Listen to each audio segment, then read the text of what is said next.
Well, whether you realize it or not, you have a little software program on your computer called Acrobat Reader.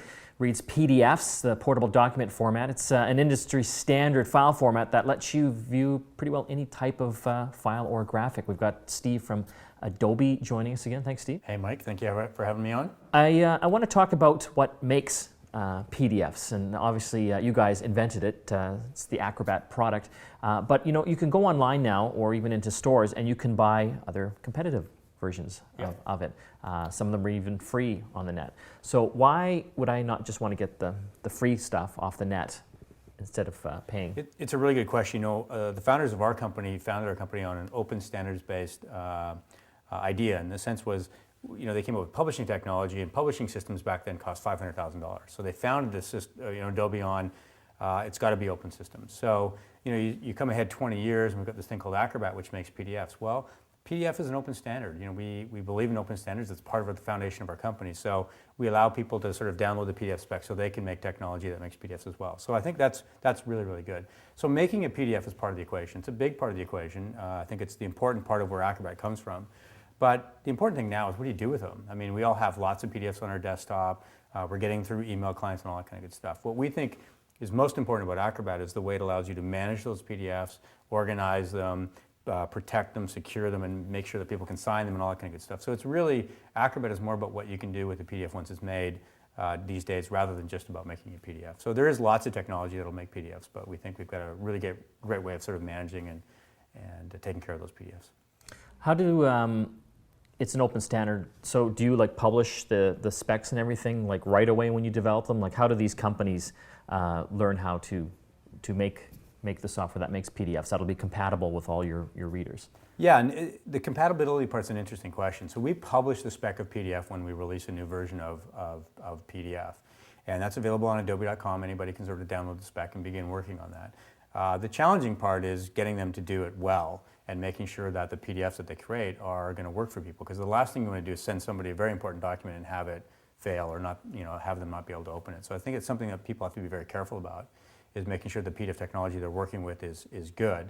But we publish the spec on Adobe.com immediately after we release the product, and let people develop to that spec as well. So yeah, it's an interesting sort of situation. Yeah, I asked because I use a graphics program that's not from Adobe, but it can actually... Those exist? Apparently so. Apparently so.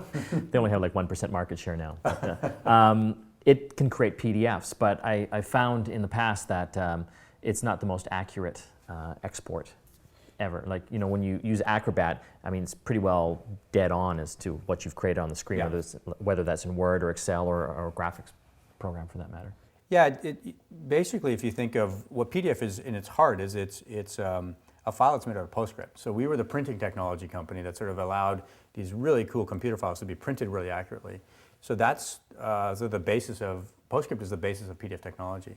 So if you think back over the years, certain companies couldn't print well. They could really create some interesting graphics, but maybe they couldn't print them very well. It's sort of the same problem with PDF. If you don't understand the technology and you cut corners to do different things, maybe do them faster or show different types of transparency and stuff like that, if it doesn't print well, if you don't have that kind of technology or capability in terms of in-house engineering, you're going to have a problem making PDF. And again, I think it's something that people have to be careful about. Make sure that they're getting, obviously we'd like them to use Acrobat. That's what I do, but we want to make sure that they're having a good PDF experience, because it's interesting when somebody's PDF fails, even if they're not using Acrobat, they want to blame Adobe.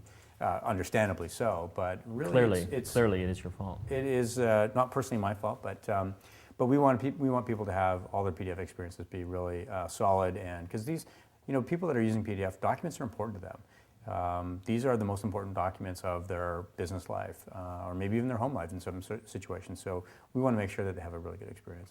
Well, it's interesting.